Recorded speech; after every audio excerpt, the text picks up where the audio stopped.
1 year ago, the El Toro Chargers pounded the Aliso Niguel Wolverines 50-18. Tonight, the Wolverines are looking for payback. We'll find out on this edition of the Game of the Week.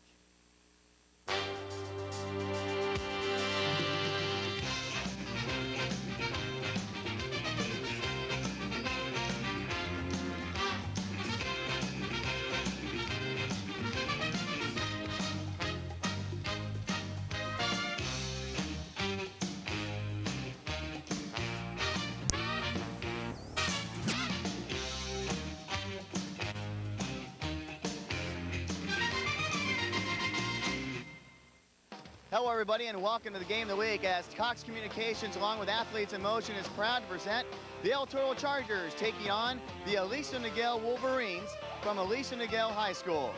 Hello, everybody. Again, I'm Paul Higgins, along with Bill Cunardy, and welcome to this week's edition of the Game of the Week. And, Bill, we start off the telecast tonight by telling about these two teams, how quickly the El Toro Chargers have turned around their program, and how quickly the Aliso Niguel Wolverines have come from nothing to where they are now undefeated. Well, Mike Milner, when he took over at El Toro, certainly had a plan, and that plan came to fruition a year ago when they won the CIF championship, beating Servite at Santa Ana Bowl. He's got a lot of guys back off of that team. He lost some very good defensive players to graduation, but they're on a roll. They've got momentum. He's got a great coaching staff. It's a real unified team effort, and they're, so far this season, just outstanding. The Aliso Niguel team started from scratch 4 years ago, and also this is the same type of situation for Joe Wood. His team now has a senior class. They went to Ohio and won a game. They beat a local rival in Mission Viejo 2 weeks ago, and so this is going to be a really interesting matchup. Well, when you look at these two teams, you have to talk about tradition. The El Toro Chargers have a long-standing tradition that should and will benefit them in this game. On the other hand, the Aliso Niguel Wolverines, they're seniors. This is their first year that they will graduate seniors from this high school, so they're trying to establish tradition. That's got to come into play.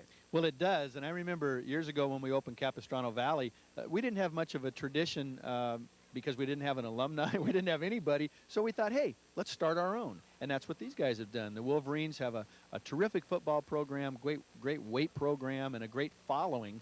And I think that's another thing that happens, too, when your team is successful. El Toro has a great following. The Wolverines have a great following. We're going to have a big crowd here tonight, and it's going to be a really exciting game. Well, getting down to particulars of this game, when you look at these two teams, you have to talk about two players on either side of the ball. Merle Sango, the running back for the El Toro Chargers, who is back once again, and he is dominating, rushing for about 8.5 yards a game. Then on the other side of the ball, Scott Nemeth, who is not the quarterback. He will play running back just like we saw him 2 weeks ago. Those two guys will go head-to-head. Two of the premier athletes in the county, and I'll tell you something else about them. They're both terrific young men, and they're both excellent students. And I know we can't talk about that stuff enough, but I think there's a correlation between a guy who's a good football player and a guy who's a good student, because there's so much to learn and so many adjustments you have to make in a game. But I'm not sure we've seen a guy in the Valley quite like Merle Sango since maybe Marcellus Krishan and what he can do on a football field.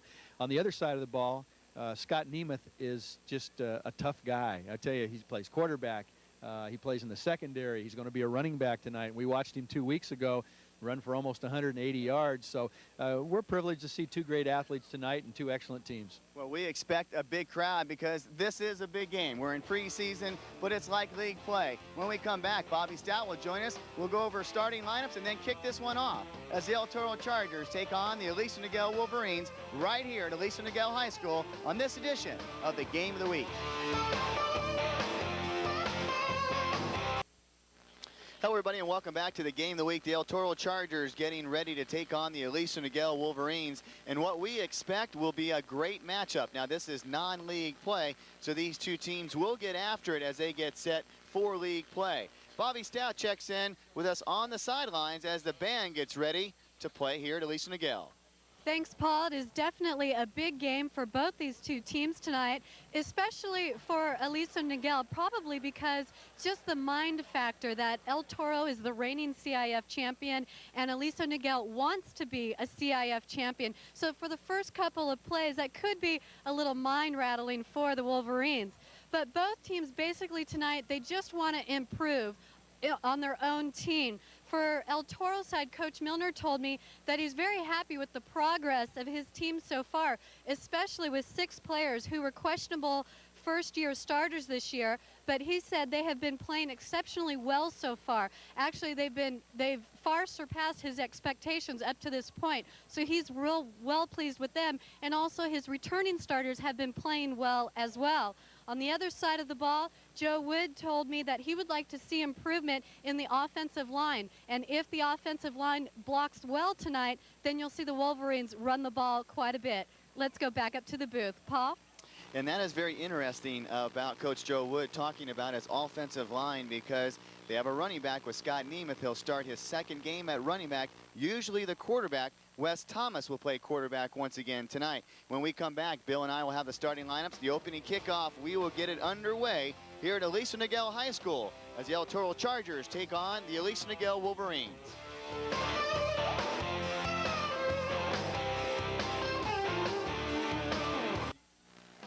Hello everybody, and welcome back to the game of the week. The El Toro Chargers getting set to kick it off to the Aliso Niguel Wolverines. So we will see the Wolverines on offense first, and we'll have to talk about that offense and a little bit more in detail, Bill.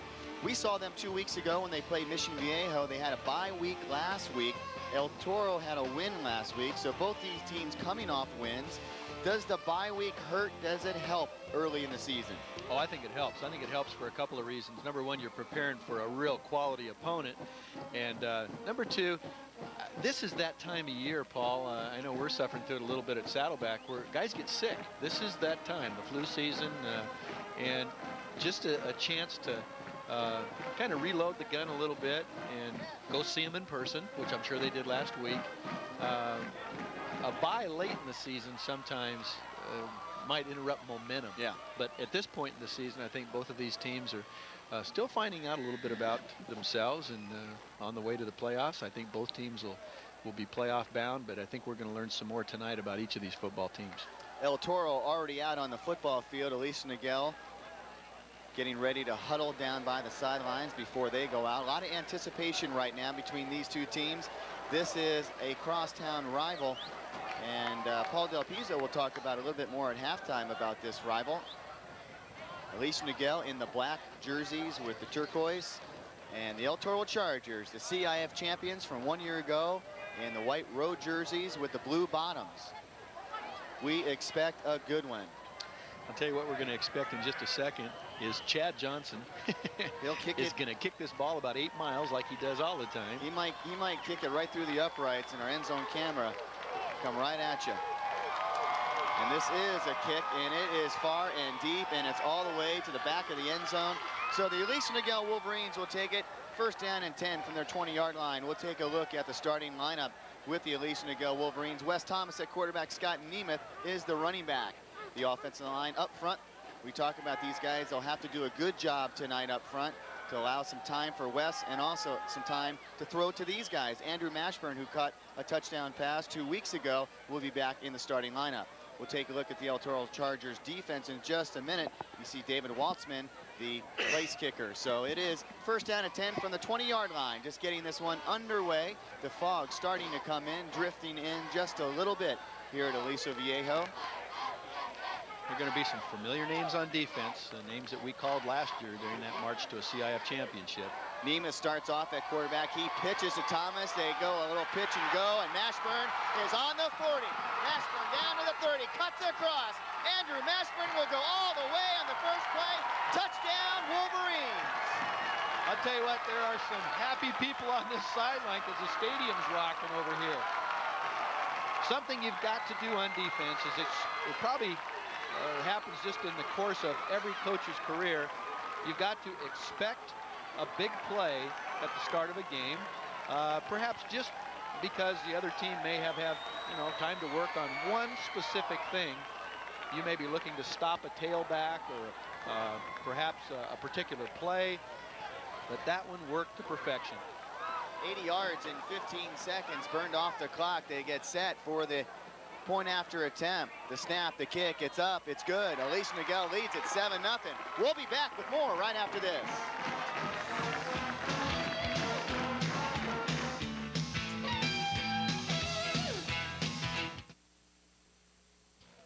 Oh, it's going to be exciting tonight. We talked about it. 7-0 in the early going. Aliso Niguel leads at El Toro. Their opening drive on offense.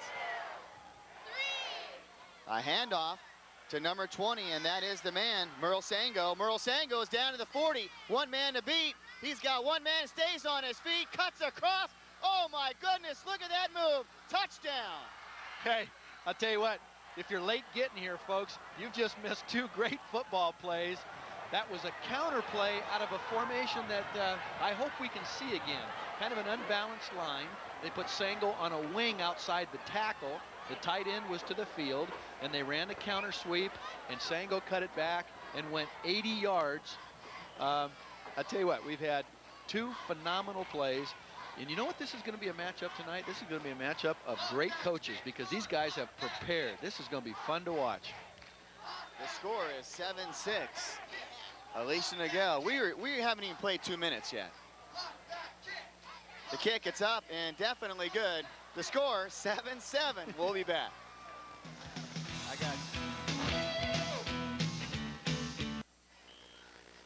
We've had 3 offensive plays. We've had 14 points and over 165 yards on the ground so far, ground and the air. 71 yards for Merle Sango as he cuts it across the field, and then an outstanding move at the end to scoot in for the score. We are tied up at 7 apiece. Now, if the Wolverines don't score here, we'll show you the starting lineup on defense for El Toro. Don't blink. Mashburn in motion, I formation. They get it out to the running back, Nemeth. He hops over one guy down to the 26-yard line. We'll take a look at the starting lineup for the defense, and these guys already tested up front. They had no time on the first play of the game as the ball went through the air and into the hands of Mashburn. Into the secondary we go, and the linebackers. You see the 2 linebackers there, and also the secondary. These young men were tested early as we talked about it, and they will be more aware of Mashburn and also number 1 for Aliso Niguel, Nick Singleton. It is second down and 3, pickup of 7 on that play by Scott. Wes Thomas, he throws it over and he gets a first down on the flat out to the 38-yard line. And we talked about Nick Singleton, and Bill, he is a young man that can get out in the flat in a hurry, a nicely timed pattern. Let me tell you what was coming there. Hitch and pitch. Hitch and pitch, you bet. Scott Nemeth was right behind Singleton, so you know, you kind of hope maybe if you're on offense, the other guys didn't really see that too much, but this could be a game of, we won't call them trick plays, America's 100 best offensive plays. Call at the 37-yard line. It is first down and 10. Thomas to Nemeth. Nemeth over the right guard and over the 50-yard line down to the 49-yard line. This portion of the game of the week is being brought to you by Ballpark Pizza Team. Tonight, Bill and I will select 2 athletes on either side of the ball with the El Toro Chargers and the Aliso Niguel Wolverines as the athletes of the game. We'll be giving gift certificates to those young men. Also, the Attitude in Motion Award. The t-shirts will go out to 2 young men as well for the best attitudes in the game. We have another first down and 10, 9:35 to go in the first quarter. We are all tied up at 7 apiece. Nemeth drifts off in motion. Wes Thomas with a great play fake. He hands it off to number 24, and that is Nick Girasimo, the linebacker, and also a running back. He's a senior. Nick is a very strong young man, as you can tell by that run, but the offensive line for the Wolverines doing an excellent job. The offensive line for El Toro lost 2 great players to graduation last year, and they've got Jimmy Adams back, who was a starter in that group. But on this defensive front, you're going to see a name that we talked about a lot last year, number 30. That's Matt Steinow.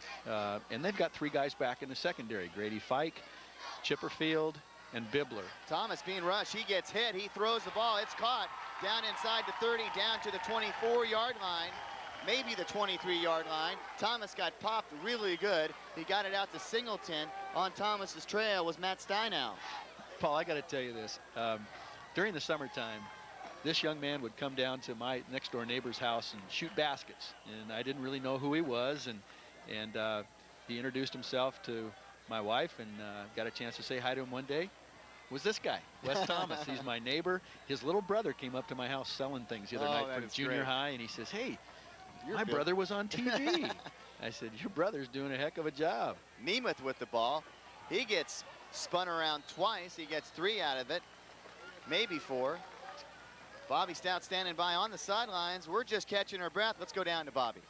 Thanks, Paul. One thing that Coach Wood of Aliso Niguel told me just yesterday when I was speaking to him about this game tonight was that what they wanted to do tonight was to try to upset El Toro's continuity scheme-wise. And I suppose that's exactly what he meant by that first play of the game for the touchdown. Also, one thing that the Wolverines want to do tonight on defense especially is they feel they've improved in their secondary over the past couple of weeks. So hopefully they want to try to tackle better, especially if El Toro gets outside. Back to you. And they will be tested. Grady Fike with a great clothesline tackle on Wes Thomas. You know, Grady's a veteran. He's been in that secondary. Dad, Ray Fike, was a terrific player at Long Beach State and coached at El Toro for many, many years. And I'm sure he's proud of the way Grady's turned out as a football player. And that's an example right there, a fine tackle. But also an excellent job of running the option by Wes Thomas. 3rd down and 3, 7:14 to go in the first quarter. We are all tied up at 7 apiece. Non-league game with the Wolverines and the El Toro Chargers, the defending CIF champions in Division 5. Nemeth crashing down to the left, down to the 10-yard line. We started off one play. Aliso Niguel got the ball on the 20-yard line. After the ball was kicked into the end zone, they got it on the 20-yard line. Nemeth set up as quarterback. He pitched it to Wes Thomas. Wes Thomas set up and threw a 80-yard pass play to Andrew Mashburn. He outran everybody with 7-0. 2 plays later, Merle Sango cuts across the field, 71 yards for a touchdown. So 3 offensive plays, 14 points up on the board. 1st down and 10. Nemeth once again, they're not timid at all about going to him. You know, Paul, you just made a good point there too. This Aliso Niguel football team is not timid. They're coming out to try and prove a point here. Brett Nelson with a crushing block on that last play. And that's where you really have to make the biggest statement, is in the trench. You know, the offensive and defensive lines, and this offensive line right now for Aliso Niguel making a statement. They come out unbalanced now, Paul. Look at this. Unbalanced with a wing. Heavy on the right side of the line. That's it. And see El Toro shifts over. Now we'll see if they check to it. They do. They check away from it. He's got it. Touchdown. No. Now it's a touchdown. Now, Paul, what Wes Thomas did, he looked at that unbalanced front. He saw El Toro shift over, and I'm sure they call what's called a check with me play, and that is the quarterback is going to decide. You could say, for example, power right or power left, check with me in the huddle, and then he's just going to call it at the line of scrimmage, and that was a very impressive 80-yard drive. No doubt about it. Nemeth with the second effort gets in for the touchdown. This is what high school football is all about. This is what Friday night is all about. The kick, it is straight up, and it's good. 14-7. Wolverines lead it. We'll be back with more right after this.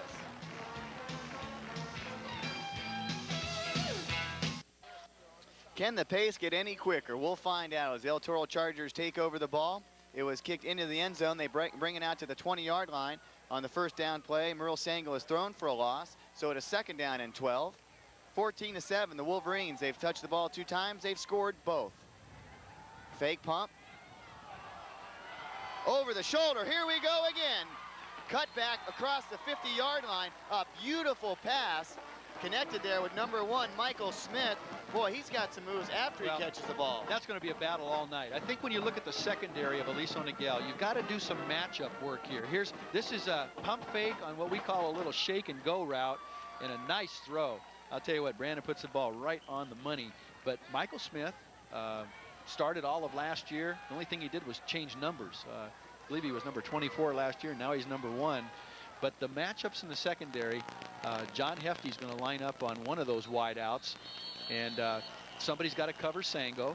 And I'll tell you, the guy you better watch out for is number 40, Brian Copal, because at the tight end position, this guy is a really polished football player. And I know they run screens to him, but you know, if you've got Oates in the backfield, Sango on one side, Smith on the other side, and in this case you split out Adam Fulmy, the other receiver, it gets a little thin down the middle. So the tight end is a big part of this offense. And I'll tell you, my congratulations to both staffs. This is great preparation, and you said it, this is really fun to watch, Paul. I'm having a good time. Trips out to the left, the far side of your screen. Wild, and he's going to get rocked in the backfield. He'll Great get thrown play. for a loss. Great play by Rich Lewis. Rich has got that big bandage on that broken thumb, but great play on the option. There's the lineups for the El Toro's offense. Brandon Wild, your quarterback. Oates and Sango in the backfield. What a lineup they have. Skilled positions. These guys up front, they do a wonderful job. Merle Sango does a lot. Chad Johnson is also the kicker tonight, and we'll see him in just a second. You see the wideouts. And Michael Smith with that great catch over his shoulder. And Brian Copel also in there to block and also catch some of those short patterns coming across the middle. Another familiar name in there, if you've been around this area for a while, number 75, Tyler Olin. Tyler is playing in the offensive line for El Toro. His brother Matt was an all-county center. Played for us at Saddleback. And another of the Olin family. He's at left guard. And Brandon has to call a timeout there. Perhaps a little different coverage than they wanted on the play, but not a bad idea to save yourself there. Wind's starting to kick up. And while I have this opportunity, Bill, over the last 2 or 3 months since I got back from all my travel, and have a lot of people call me and say, Paul, and they run into me at different places in the community, and they say, Paul, you know, why do you continue to do the game of the week? Why do you continue to do Coach's Corner when you're doing all this stuff, you know, elsewhere with ESPN and these other things that I'm doing? And I've always told them, I said, you know, I really enjoy working with the kids. And I got a letter, and it was addressed to myself, and it was addressed to Bill Cunardy, and I'd like to thank this gentleman for sending this letter. It was about the Attitude in Motion Award, and I will not read the letter on the air, but I want to thank Mr. Mike Hefty for sending us a letter regarding his son, regarding our telecast here on Channel 3 with Cox Communications, with the Game of the Week and Athletes in Motion. It was just an outstanding letter, and I can be honest with you, Bill, when I got it, I was just so impressed with, first of all, the way he wrote the letter, but what he said, really from his heart, talking about the kids, talking about what we do. And Mr. Hefty, truly appreciate your thoughts and also the time that you took to write us a letter. We really thank you. Second down and 20. And it will be a big third down. Let's take a look at the defensive people up front, Bill, and these guys are doing a job right now against the El Toro Chargers, and also the linebackers in there as well. David Seal, number 66, with a great play there. And I'll tell you, if you're these guys, if you're Rich Lewis and Seal, and if you're Gerasimu and Hayden and Nemeth and Singleton, you have to stop the running game. That's right. You've got to stop Oates and Sango. And again, there's Hefty and Portillo, who had a great game last time we did this against Mission Viejo. But hey, El Toro's got so many weapons that on defense, you know, sometimes you got to say, okay, look, we can take away this. Leaves us a little weak somewhere else, but I think the plan right now might be to try and pressure the quarterback, because he would be the least experienced of those guys on offense. So it was a third down and 21. Now it's a fourth down and 21. And Bill, again, to go back to Mr. Hefty, I just want to say that you read the letter. I brought it tonight. It was addressed to you as well as to me. Appreciate that very, very much. Yep. It's a lot of fun to see that. You see, Paul, you don't know this, but we're never going to let you go to ESPN full time. You're going to be doing this until you're old and gray. This is just too much fun. It is a lot of fun. And a nice punt, shanked off a little bit, but it takes an El Toro bounce, and right there down to the 28-yard line. So we're real excited to bring you this game here on Channel 3 with Cox Communications, a strong lineup of community programming starting at 5:30 every night, bleeding into Coach's Corner, the game of the week. We're real happy to be able to do this for you. With 3:30 left to go in the first corner, we've seen an outstanding duel between two very good teams, headed up by two great coaches, Mike Milner with the El Toro Charger, Joe Wood with the Wolverines. I want to make mention, too, of a special guy down there on the field. He's 6 years old. He's the El Toro ball boy, and his name is Michael Milner. That's right. And we'll try to get a shot of him bringing the ball onto the field, and I know Mike is sure proud of his son, and I got to meet him last year in a donut shop, which is a good place to meet guys, you know? There's a long-standing tradition of ball boys at the El Toro Charger football program, and when I think about it, when I first started covering football, I think about two young men named Rob Johnson and Brett Johnson. That's right. And Brett is now doing very well. He's married and he's going on with his life, and his dad, Bob Johnson, I talked to yesterday, doing some things with football and some management companies, and also, of course, Rob in the NFL playing quarterback, and we hope to see him start very soon. I think that's going to happen somewhere down the road. In the NFL, I have a real good friend that coaches down there in Jacksonville, John Pease, who's the defensive line coach, and he just said they are thrilled to death with Rob. Yeah. And they have a guy named Brunel who's the quarterback, but I'll tell you, in the NFL, you're a heartbeat away from being the starter. We saw that with Rodney Peete. And I think Rob will do a great job. Well, Paul, both teams we starting might to go get backwards. some fog Yeah, here. it's been at my house all day long in Dana Point. We were socked in, and it's definitely making its way here. The wind is kicked up. The fog is really coming in. Wes Thomas drops back, but he's going to hold on to it. He gets across the 25 to the 26. Bill, while we have this opportunity, I thought about this all week long, and I was wondering if I should bring it up, and then I said, the heck with it. I'm going to bring it up because I think it's important. What Roberto Alomar did this past week in Major League Baseball when he spit in an umpire's face, and I think he got away with it, and he's not going to be punished until next year. I think it's totally ridiculous, and I think it has no place in professional sports. And I'm asking you is, as we take a look at this play, should professional athletes be role models, and should we look at them as role models? As we look downfield, Hefty with a great What catch. a catch. Oh, my goodness. Let me tell you what, Wes Thomas, this young man is going to be a tremendous quarterback. What he allows this team to do is put a great athlete like Scott Nemeth at the running back position. But this is a big-time throw, rolling left. But what's big time here is the catch. Watch John Hefty extend, fingertip it, and bring it in. That's absolutely wonderful. My goodness, what an effort by these guys tonight. I don't know if you want to get me started on that question, Paul.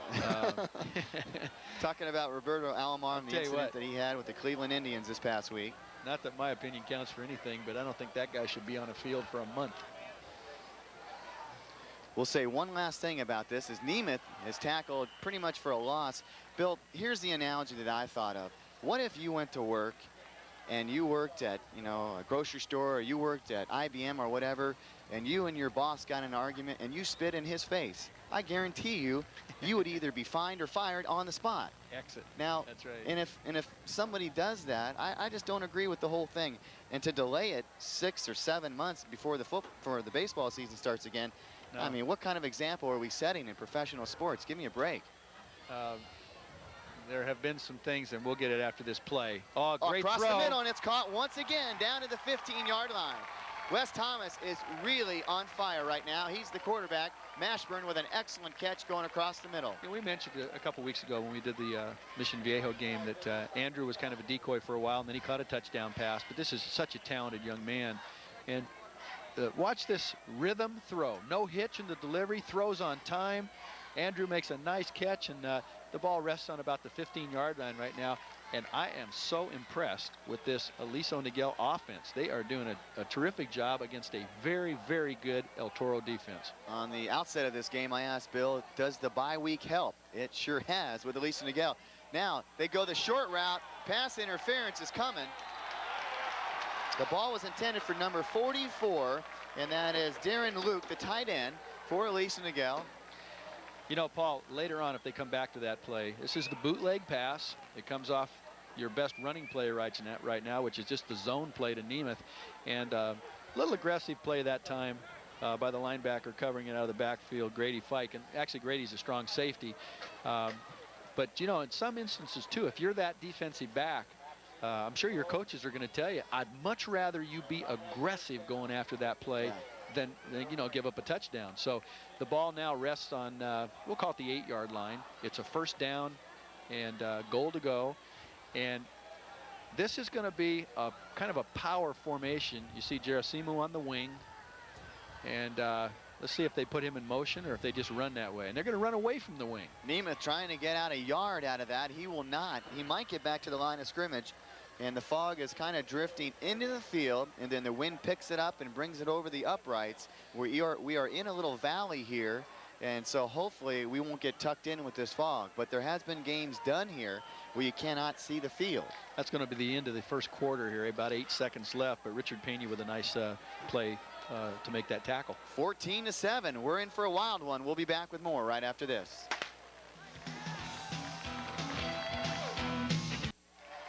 Welcome back to the game of the week. The second quarter got off in a hurry. One play after the second quarter started. Nemeth runs it 2 yards to the far post for the touchdown, to the far corner. You see it here. Scott Nemeth sets up at tailback. Thomas will get him the ball, and Bill, he does the rest. Paul, that's the unbalanced again, and the quarterback checked at the line of scrimmage, saw that there were less defenders on the left-hand side. Hand it to your great tailback and let him just run off a couple of real fine blocks by Gerasimo there, and the entire left side of the offensive line. Brett Nelson again with a fine block. But I'm not so sure that if you went around the county and took a poll from all the coaches and said, okay, the score with 11 minutes left in the first half of this game would be 21-7 Aliso Niguel. I don't think you get many takers for that bet. But what you've got to remember is Mike Milner coach football team. They're not going to lay down. No, they're not. I'll tell you what, they have so much talent on that team that this is still going to be a Donnybrook. I am still very, very impressed, though, with the way Aliso Niguel has come out to play this game. Bill, you asked me if we should bring it up again, and I think we should, because you're a head coach in a highly visible community. You're a very visible person, and people like to listen to what you say, and you asked me if we should bring it up, and let's bring it up for the final time. Okay, I think you let everybody my know what impression we're is talking about. you hear the argument all the time about should an athlete be a role model. Well, what they do on the field of play, if it is within the rules, you know, guys have styles, they like to show off or down. I'm not a big believer in that talking stuff and all the showboating and things like that.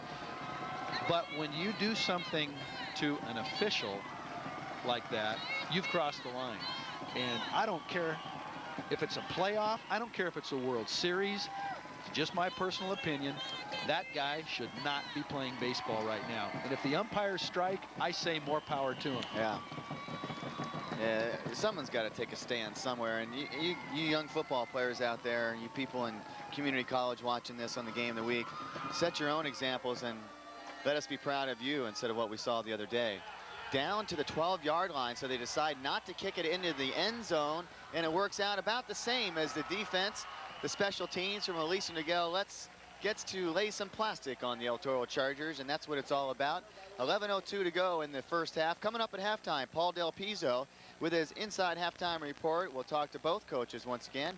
Mike Milner with the El Toro Chargers, and also Joe Wood, his second time around with Aliso Niguel. Let me tell you, a very interesting matchup tonight. The two guys that are very close friends, Jim O'Connell, the defensive coordinator for Aliso Niguel, and Mike Milner, the head coach at El Toro. They coached together at Fountain Valley for a long time, and I talked to Jim a little bit about that tonight. He said, yep, it is a little strange sometimes when you're coaching against a guy that you've been so close with over the years. But I think with all coaches, that friendship can remain after the game, obviously, but I always get a kick out of competing against my friends, and just you go as hard as you can go and do the best job you can, and when it's over, it's over.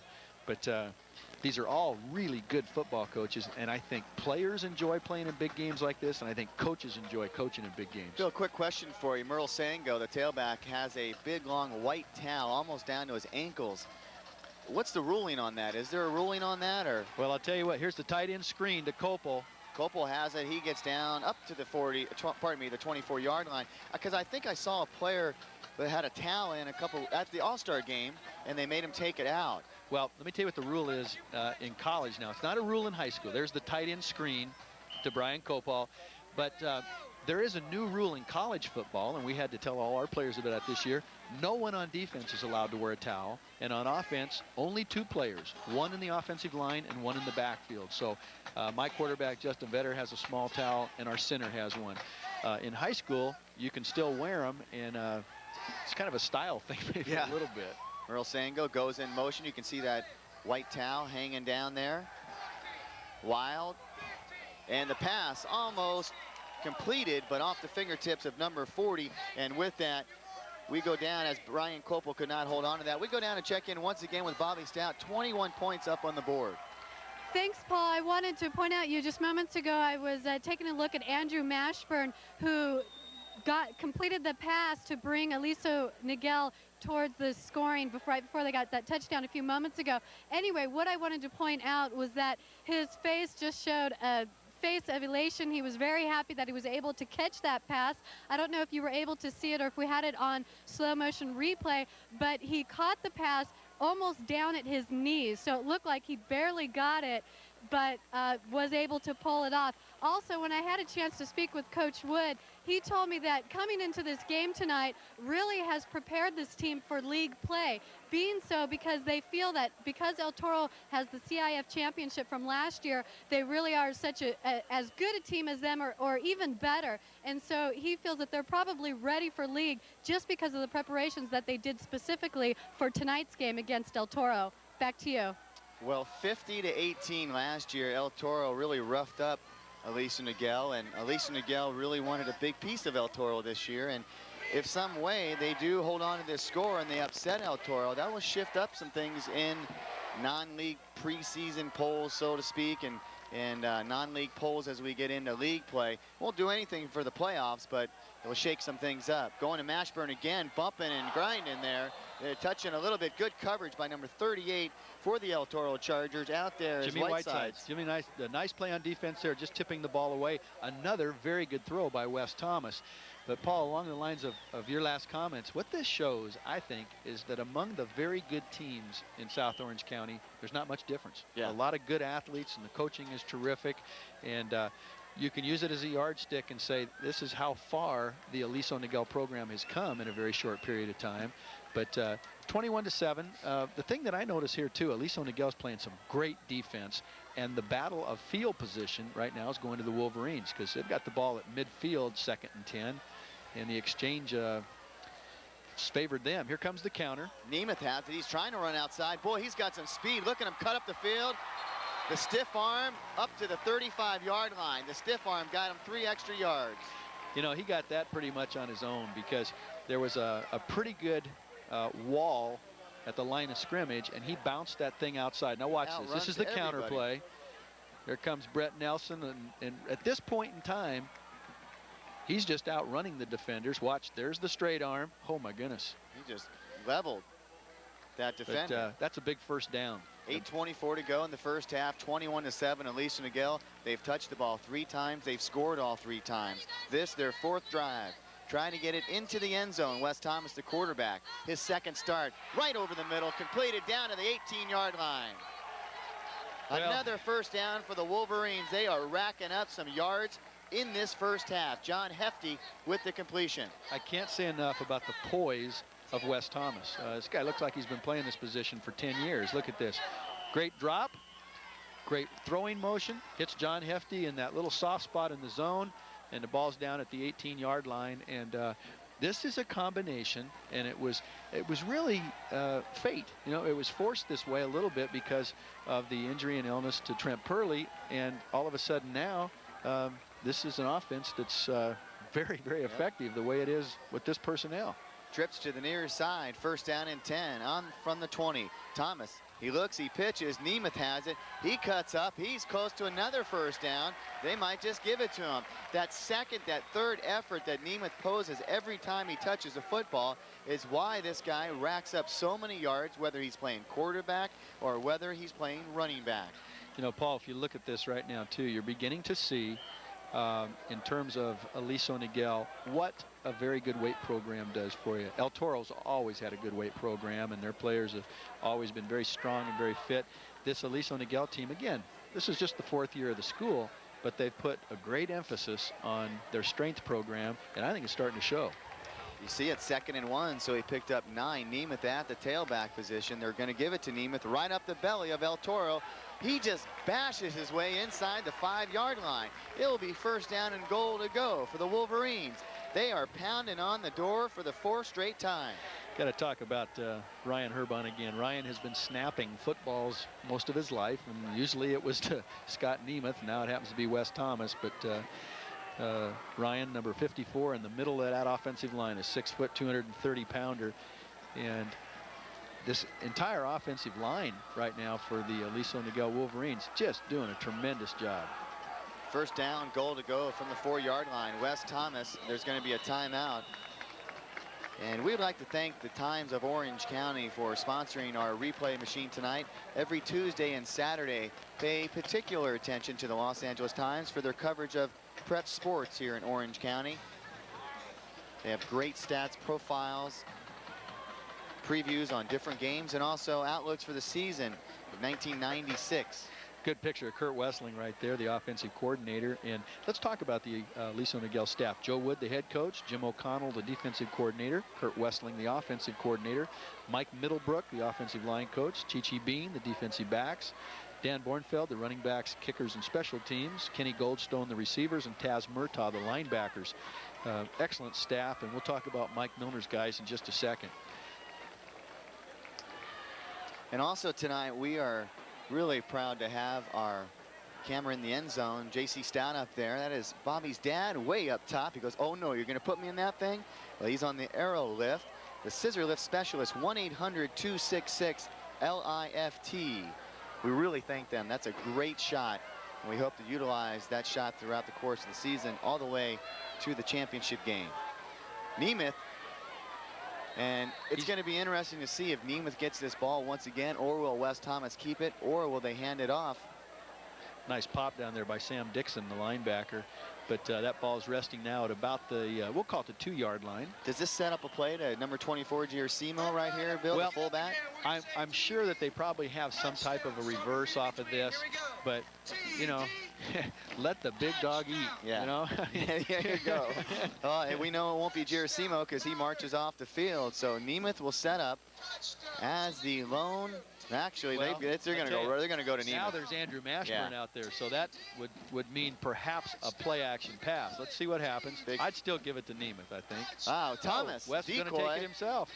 And they haven't singled anything yet. They're still, now they hit it. So Thomas gets his first rushing touchdown for tonight. And it is 27-7. Unbelievable score here in the first half. Aliso Niguel with the lead. From 2 yards out, Wes Thomas goes over the top, squeaks in for the TD. Extra point attempt will be by David Waltzman, 6'1", 190-pound junior. In case we don't get it when we come back, David has been kicking the ball into the end zone, and also Nemeth has been utilizing his foot kicking tonight as well. This kick is up, and it is good. No good, pardon me. It drifted off, so it's 27-7. We'll be back with more as the Wolverines have a commanding lead.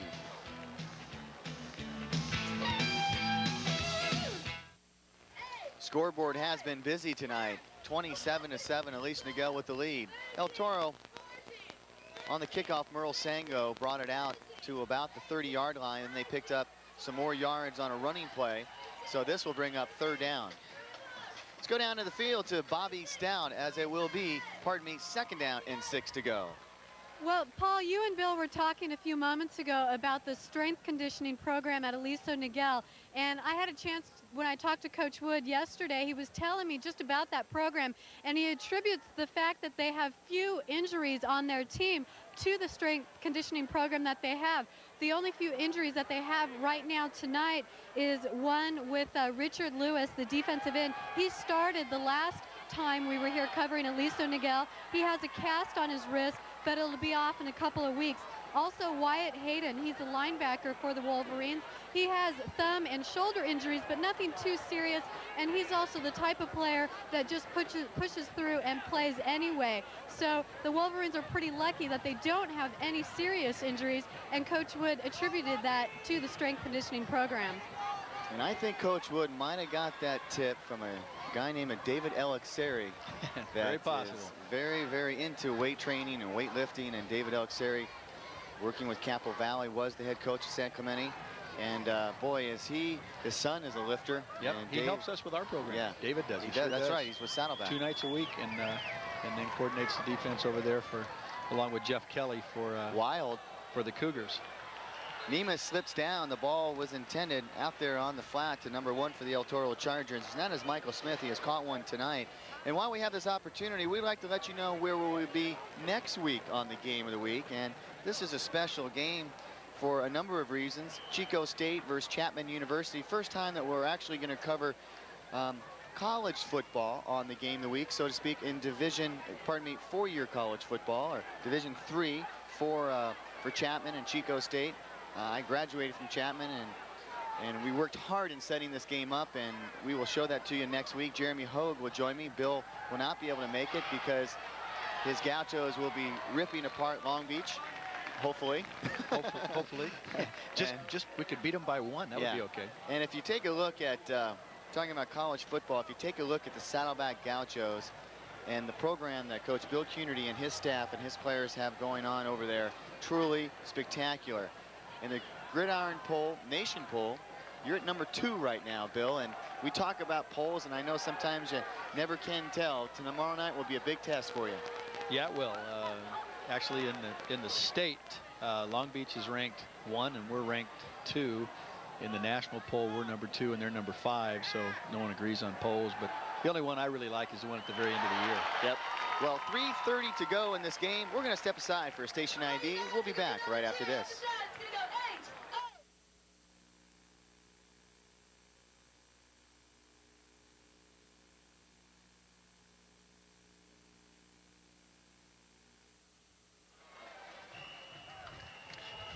Welcome back to the game of the week. 27-7, flag on the punt, and the officials will mark this off, and we'll see what it is. It's going to be against the El Toro Chargers. Let's see if Aliso Niguel chooses to have the Chargers kick it once again. You know why? Take a quick count. Oh, they had 12 players? They had 12 guys on the field, and illegal participation will be called, and that's what the official sign was there. You can see him putting his hands on his head. Does not mean Excedrin headache number 6. It's illegal participation. And with 3:16 well, you know left, what's interesting about this, Bill, is that El Toro thinks that they're going to take the penalty. Yeah. And Aliso Niguel decided not to take it. Now El Toro's going to march right back up the field. They'll put the ball in play at the 20 because they're going to decline the penalty. It rolled through the end zone on the punt, so they'll put it in play on the 20-yard line with 3:16 left. And at this point in time, if you could put together another scoring drive, whether it's a field goal or a touchdown, your chances of winning this game for Aliso Niguel would be pretty solid. Well, besides that 71-yard sprint to the end zone by Merle Sango, El Toro has not been able to do much with the football, and you have to contribute that to an outstanding defense by Aliso Niguel, both on the line and in the secondary. And the linebackers have come up and done a great job containing Merle Sango. This guy, though, has been the player so far, Wes Thomas. Whether he's rolling to his right or his left or just setting up in the pocket, he has not missed. Gersimo on the drag route, and he was open, and Wes threw him a nice pass. And I like this kind of play calling, Paul. Instead of just kind of sitting on it, maybe trying to grind it out, they're doing all the things in the game plan. You know, still try to move the ball.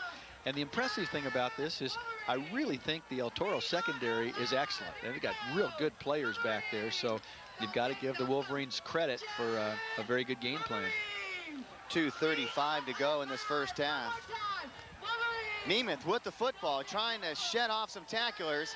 He gets popped out on the 40-yard line, but he quickly gets up. Paul, he was a step away from gone. If we have a replay of this, you're going to see him Fike was in there. Break it back inside, and Grady did make a nice play. Now watch this. Here he comes. A nice job of blocking up front. He cuts back, and without Grady Fike right there, because he's got a blocker coming downfield. He's got 2 of them, John Hefty and Andrew Mashburn. So that looked like it hurt.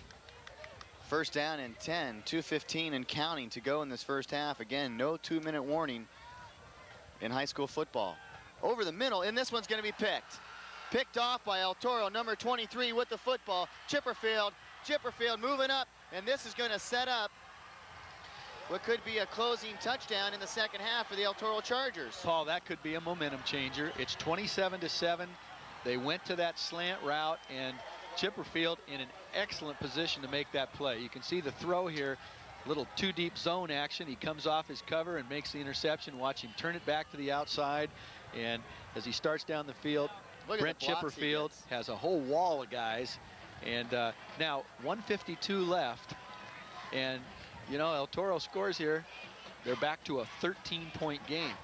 They take it one step at a time. El Toro down by 20 points here in the first half.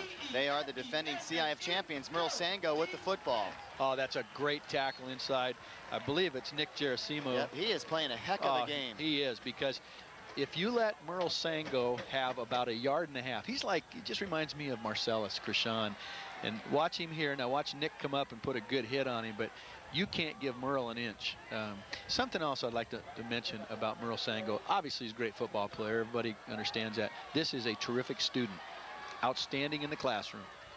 Second down and 9, 1:05 to go in the first half. Wild hands it off to Sango. Sango's looking for a hole. He goes up the middle, down to about the 7-yard line. Clock is moving. 55 seconds, they call a timeout. And David Seal with a nice tackle from behind. you see Merle Sango's vision up the field as he started to bounce it outside. He cuts across and he got 2 out of nothing. You talk about Marcellus Grishon. I ran into Marcellus Grishon in Mission Viejo the other day. Did it hurt? Boy, I'm No. glad that I was just shaking hands with the young man as you take a look at Thomas there. But Marcellus Grishon, I said, Marcellus, what is happening with you? And he goes, Paul, I went over to Finland. I played in Finland. I tried out for the New York Giants. He said that he tested better than any running back they've had. But they asked him, he goes, well, why didn't you pick me up? And he said, well, we didn't pick you up because you went to a smaller school and we weren't sure of your talent against those smaller schools. And I said, tell him you want to run back punts, you want to run back kickoffs. Listen, if Joe Theismann can run back kickoffs when he started. Here's a guy who, you know, smaller Marcellus school. Grishon. He played at Nevada Reno, which is an outstanding program, and you know what I think of him. He's the best football player I've ever had the privilege of coaching. But this is a guy who was 7th in the nation in rushing his senior year at Reno, and he missed 3 games with injuries.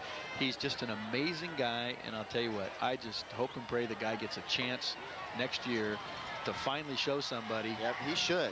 What he can do. He's about 5'8", and he is from the waist up. He's a V. He's a rock. His shoulders are wide, and he is just a rock. Third down and 4. And he's still a gaucho. Yep, still a gaucho. Here comes the bootleg pass.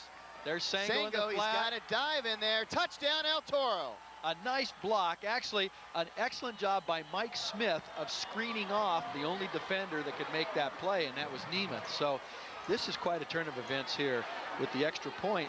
El Toro will bring this back to 27-14. Here's the bootleg.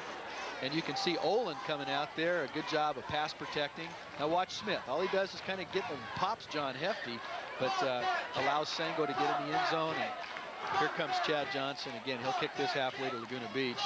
Look at this. This thing's going to hit the scoreboard.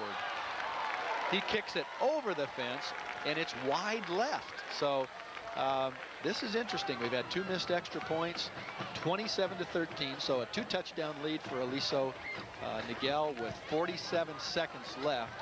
And you can almost count on the Wolverines having to start from the 20-yard line, because when Chad Johnson kicks this ball off, he's probably going to kick this all the way out of the end zone. He's got a little bit of a wind behind him. And that is, boy, that's a big momentum changer right there. Aliso, at least, you know, if they control the ball and have to punt, 27-7 is quite a bit different than 27-13. That was a math guy. Right? What an outstanding first half. You see all the information right there for you in black and white up on the scoreboard, pardon me, the Wolverine scoreboard, and also the Cox banner on the right-hand side. You saw that. Glad that you're watching Channel 3, and if you see us, we are the Game of the Week with Channel 3. Athletes in Motion, Cox Communications, Bill Fennell, our director tonight. Got a salute from the home team over here. Al Young, and Al does a great job with the band, and Lisa Balesi, all the Pep Squad cheerleaders. They are so acrobatic. I'll tell you, it's fun to watch them. Boy, he didn't get all that either. He still kicked it out the end zone. I ran into him, a few times, and I think he's just such a nice young man. Number 54 of the El Toro Chargers, Chad Johnson. If he doesn't get, like I said it last year, if he doesn't get some kind of scholarship, I will drive over position, and I will drive to his house and pick him up personally. You know how many points he'll save you and how many yards he'll save you? He's a great guy. Last year we were doing that Mission Viejo El Toro basketball game, and he stopped by to say hi at halftime. And of course, Jimmy Adams, who's an outstanding offensive lineman here for El Toro, is also on the basketball team. The thing I always like to watch, Paul, is all these guys that play football support the basketball guys, and vice versa. And well, they've got plenty of time to score. Wes Thomas is getting flushed out of the pocket, and he is sacked, brought down from behind by the El Toro Chargers. That's Matt Steino. Matt Steino got in there and did a great job. You see the big number 30 as it's tucked up on his back. You sense a little change in the momentum here? Definitely. Chipperfield really started the momentum switch when he made that interception, and he moved it up the field, got in the red zone of the Aliso Niguel Wolverines, and from there on out, it was El Toro right now. For the people here, though, I know for coaches, your heart drops, and you're thinking, oh, brother, we kind of gave them something back. And on the other side, you're thinking, wow, we're back in the game. For the people, they're going, wow, hey, this is fun. This is great. So it is great entertainment. Makes for great TV. Yeah, it does. And this timeout being brought to you by this this first half, Times of Orange County, the instant replay. And we are really happy to have that for you, because we're able to show you plays that we missed during breaks, and also outstanding plays these young men make throughout the course of the game, and they will be able to have them for posterity. We talk about the El Toro staff. We introduced the Aliso Niguel staff, and you're looking out there and you see Brett Payton right now, the linebacker coach, but Mike Milner has a great coaching staff working for him. Mark Flippen, Robin Marquez, Eric Salazar, Craig Collins, Bill Whipple, Mike Gonzalez, Brett Payton, Bob Bell, Tim Ellis, and Jerry Jarrett. Outstanding coaching staff. Second down and 14, a loss of 4. They're going to give it to Nemeth, and they might just be happy to run this one out over the 30-yard line. A good tackle made. Otherwise, Nemeth would still be running. Number 21 for the El Toro Chargers, Rain Gurr. If he doesn't make that tackle, we've got another score. This is really going to be fun. I think just two great offenses and so many weapons. The emphasis tonight, I think, may be on who can make the last stop on defense. Yeah, I believe it might be Rainy Gurr. Is that how you would see it, Bill? Number 21 for the El Toro Chargers. I'd agree with you. Rainy Gurr, and he did a nice job coming up and stopping Nemeth. First down and 10, so he did make 14 yards and a first down. Thomas, look at him set up, and he's had plenty of time. This pass will go out of bounds with 31 seconds left. And Bill, I think that Wes Thomas has looked so sweet tonight, so fluid, because he's had a lot of time to set up. He really, you know, you're also a quarterback coach, but look how he sets up. Plenty of time, Bill. Well, look at that wall. He's got great protection. Yeah. This is a wonderful job by the offensive line, and got to give some credit there to Mike Middlebrook, who played for us at Saddleback, played at Mission Viejo High School, and Mike, the athletic director here also. And I'll tell you, I'm proud of Mike. He's lost about 70 pounds. He just looks like he looks like a tailback or something. Second down and 10. Oh, and then they're going to touch the knee, so that will be it. Aliso Niguel with the lead, 27-13. Bill and I will be back right after this, and then Paul Del Pizzo with the halftime report. 27-13.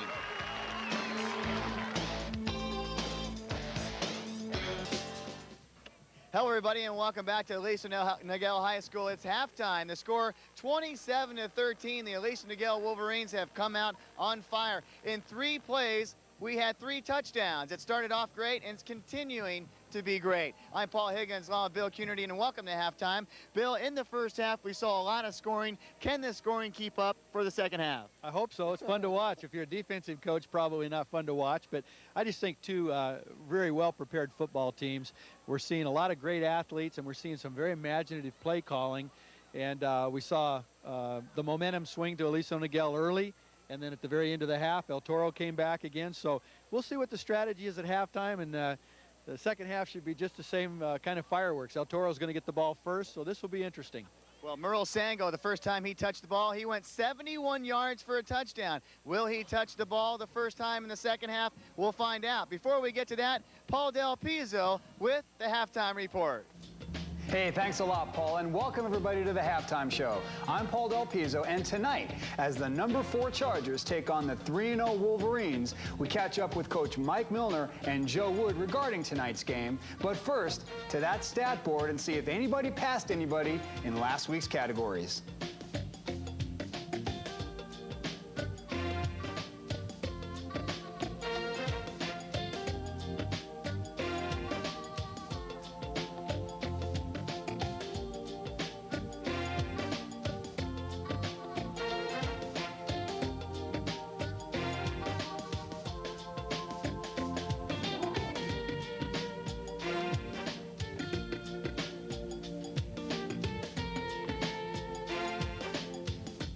Well, after 3 weeks of play, the leaders are really starting to emerge around the county. But right now, let's check in with the conversation I had last week with Mike Milner and Joe Wood. We're going to prepare our football team to understand that they've got to improve week in, week out, and that's our objective, to improve every week, and to do the things necessary fundamentally to compete against an excellent football team, which El Toro is. A number of their skilled position players back, a solid, overall solid, hard-working, tough football team. And like Coach Miller said, they're improving each week. And so that's the key, is that you improve each week. And if you can play fundamental sound football, then you have a chance of competing against anyone. Well, just like any other game, we're very concerned about how we improved during the preseason, and we've made an effort just to be concerned about ourselves and trying to improve from week to week and game to game and correct mistakes that we made the previous game. So we're going into a game like we would normally, just trying to improve ourselves and executing the game plan and going out and playing hard. Well, I don't expect them to change much in what they're doing. They're very opportunistic offensively in their big plays. You know, they execute that system very well. Defensively, I see a very solid ball club that plays hard. You're going to have 11 players on offense and 11 players on defense and a special teams group of players that are going to play hard for 48 minutes. And in order to compete against that, your football team has to come to play 48 minutes of football and, you know, and be fundamentally sound. Well, we really, you know, whether you believe it or not, we really never refer to, you know, rankings or where we're ranked, whether it's a CIF poll in our division or the Orange County poll. You know, publicity and notoriety that is achieved from that comes just naturally. We as a coaching staff don't dwell on that. We don't talk about it. We don't talk about it pregame or motivationally to our kids, like you're ranked 3, they're ranked 7. You know, you got to keep the ranking. We never get into that. We're just more concerned about the task at hand, not so much the rankings and playing and improving from week to week. Of course, it's, you know, it's nice to be ranked. It's a lot nicer to be ranked than not be ranked at all, because it does add credibility to the program and the kids talk about it. But we as a coaching staff and motivating and preparing our kids week in and week out, we really don't refer to the rankings. I think you have to focus for 48 minutes. You know, they're that good a football team. And I think we have a very good football team too. And I think if we focus for 48 minutes and don't give up the big play, then we're going to be able to compete with them and see how it ends in the last minute of that football game. Well, I think they've got a quality player in David Nemeth, obviously, because of injuries to their running back Trent Purley. I would imagine that Nemeth would be in a dual role against us, both as quarterback and running back. And I would think with a player of that caliber that you would probably want to put the ball in his hands as many times as you can, whether it's you know, scrambling, whether it's throwing, whether it's running option, whether it's sprinting out and attacking the corner, or, you know, giving the ball to him out of the backfield in the outside play, the counter play, the trap play. Well, I think, like I said before, we have an excellent senior class. And I think our team has really matured over the last 3 years. And, you know, defensively, we played pretty opportunistic football. We've recovered some fumbles, got some intercepts, and actually scored on them. And that's been very helpful to our overall football team. Our special forces have done an outstanding job. We've gotten a couple of long kickoff and punt returns. So in those 2 areas, we've really come on. Offensively, we've scored, but we still need to work real hard at improving the rhythm and the tempo of our offense and doing things more efficiently. And so we've got a lot of work to do. It's a long season, a lot of good football teams. Well, I think we had outstanding speed offensively and defensively. I think defensively, we're probably one of the quickest teams I've ever coached.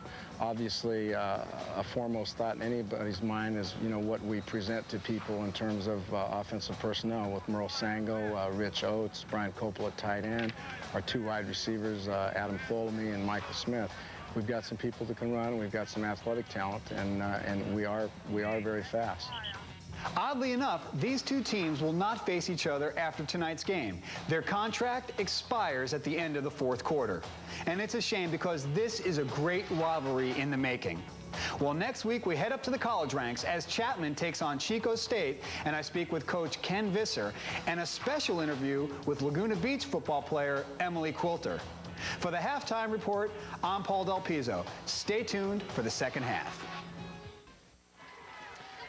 Hello, everybody, and welcome back. The start of the second half, 27-13. The Aliso Niguel Wolverines kicking off to the El Toro Chargers. That ball's going to get close to the end zone, but it's returnable. Out at a the nice 15 wall the by 20. the Chargers. And nobody can get him now, and they've got him riled up around the 45. That's Darren Oldweiler, and Darren really, there's a skill to returning kicks like that if you can get into the wedge, and he got into that wedge and did a great job, returned it all the way out to the 46-yard line. Take a look at the starting liners for the El Toro Chargers. Wild, Oates, and Sango, outstanding backfield for the El Toro Chargers. Up front, El Toro Chargers over the years have been known for the guys on the line. And then the wideouts. Michael Smith with a catch tonight. Brian Copel at tight end, and he has been doing a great job. He has caught some passes tonight as well. First down and 10, 11:35 to go in this third quarter, just underway. Well, I tell you, Aliso is doing a fabulous job of stopping the counter, which is really El Toro's probably their favorite play, and obviously the most effective over the last 2 years. It's going to bring up we'll call it second down and 9. And the players in that front, number 58's been especially impressive. Jeremy Miller, Rich Lewis in there, Seal, Gerasimu at the linebacker spot, along with number 32 in there also, Wyatt Hayden. And again, Aliso Niguel with great defense. Wyatt Hayden that time comes up to make the tackle.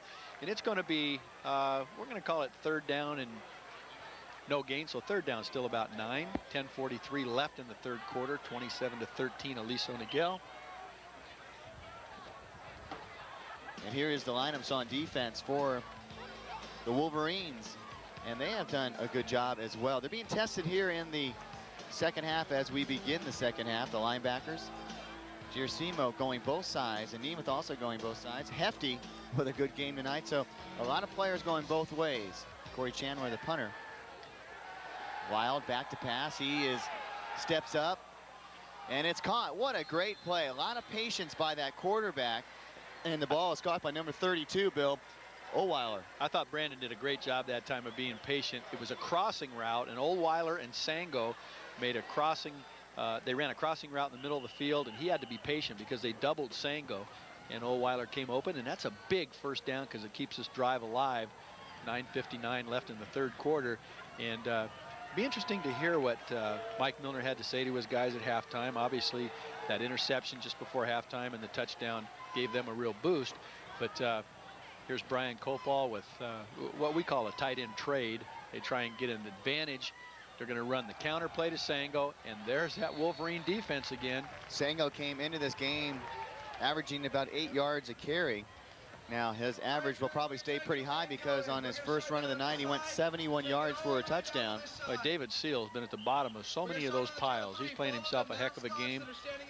Bill, all the guys on that defense, we haven't said much about Juan Butrago, but he's doing a great job in there too.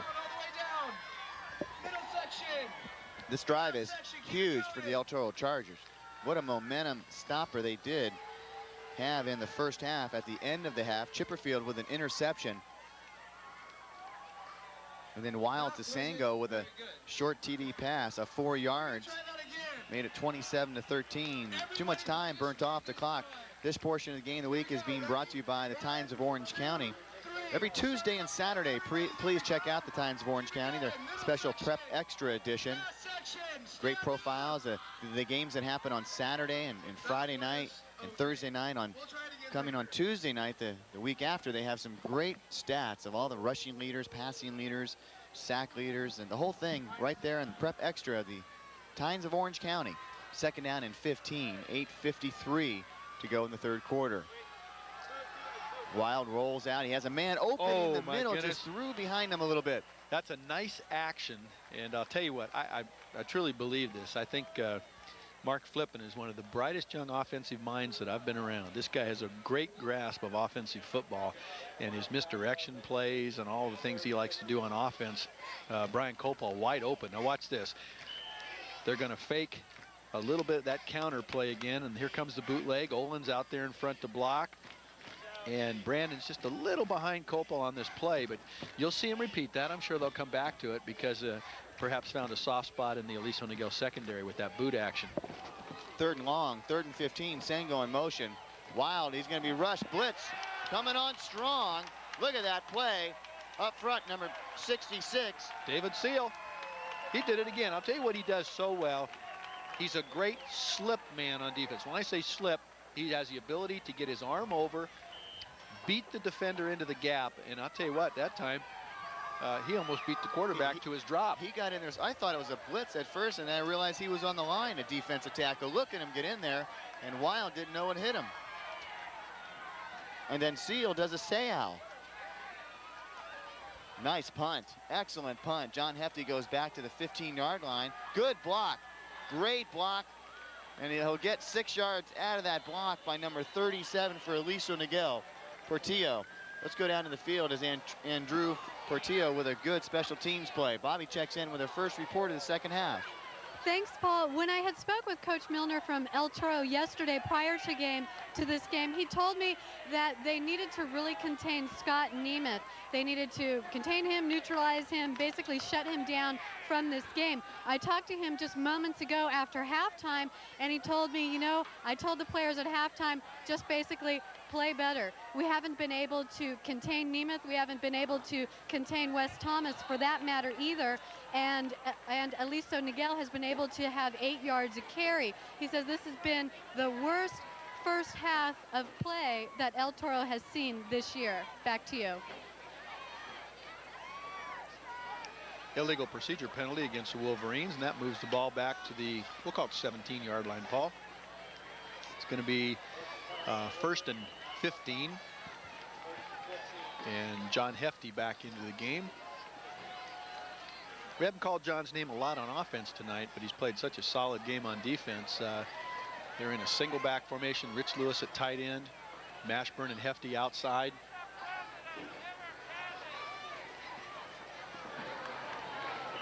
Okay, and here we have the Aliso Niguel lineups for the second half. Wes Thomas, Scott Nemeth. It used to be Scott Nemeth as the quarterback. Wes Thomas steps in, does a great job. These guys up front doing a wonderful job. And then you have the guys in the backfield, the wide receivers. Ashburn leading the pack, and David Waltzman, the place kicker. And thank you very much for that. They worked so hard on that sign, and we've been trying to get it all night. Thank you very much. We appreciate that. 2nd down and 10. Here he comes. If he breaks one more tackle. Touchdown saving tackle by number 21 for the El Toro Chargers, and that is Rainey Gurr. And Bill, I'm looking on your program way across, so I'm kind of going off sides here. Apologize for that.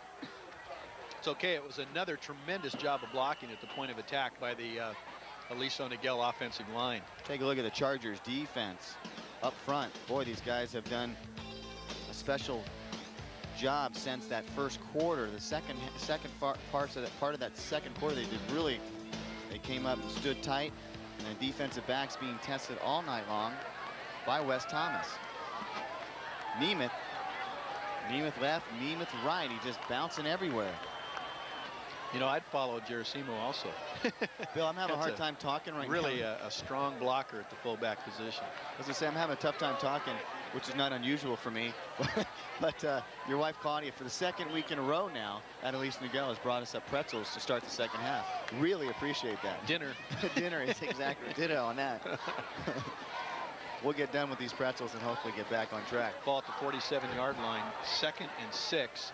And it'll be interesting to see now if they stay on the ground, and they're going to play action pass. And here's in the middle of the field, the tight end Rich Lewis, and it's another interception. Boy, what a great interception by El Toro. And number 34 for the Chargers came up with that interception, a diving play by Pelawani. I'll tell you what. Pelawani, pardon me. A nice play, and if you look at the pass again, just a little overthrown by Wes Thomas, but 2 key interceptions now. Here's play action to Nemeth, and you'll see Rich Lewis down the middle of the field. He had Mashburn on the sideline, just a little bit overthrown, and look at this guy come off the, I'll tell you what a great job by Josh to come off Mashburn, that was his original cover guy, and intercept that pass. What a great job by Joe Marks to get that shot all the way from up top. But he does that all the time. Yes, he does. Merle Sango out on the flat. Got a block, and he'll get 5 yards out of it.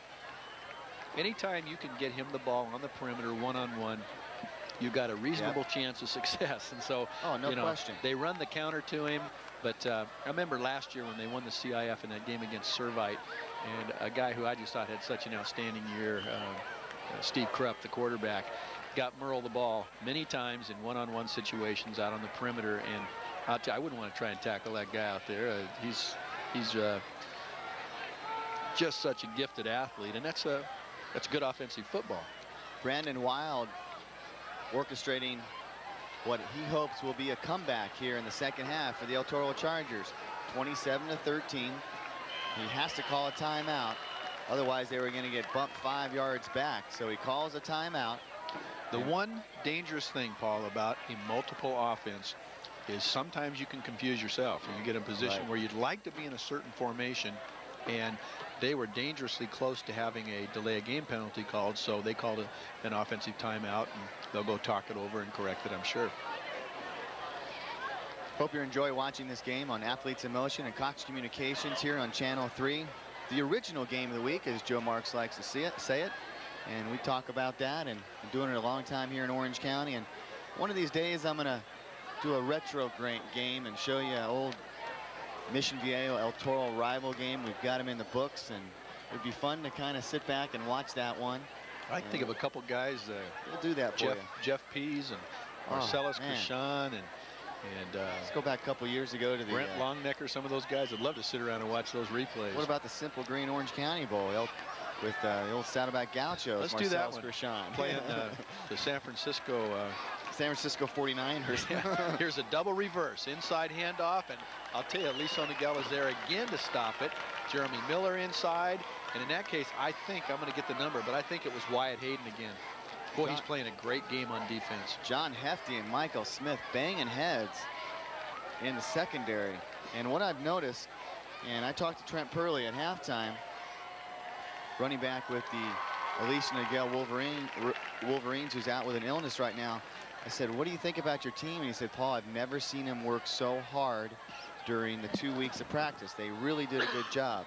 And 3rd down and 6. This could be a momentum stopper here. Wild is rushed. Great pass. And you know what? A good defensive play. I don't think he got it. I think it was Scott Nemeth out there making the tackle, too, on Michael Smith. That's a great matchup all night.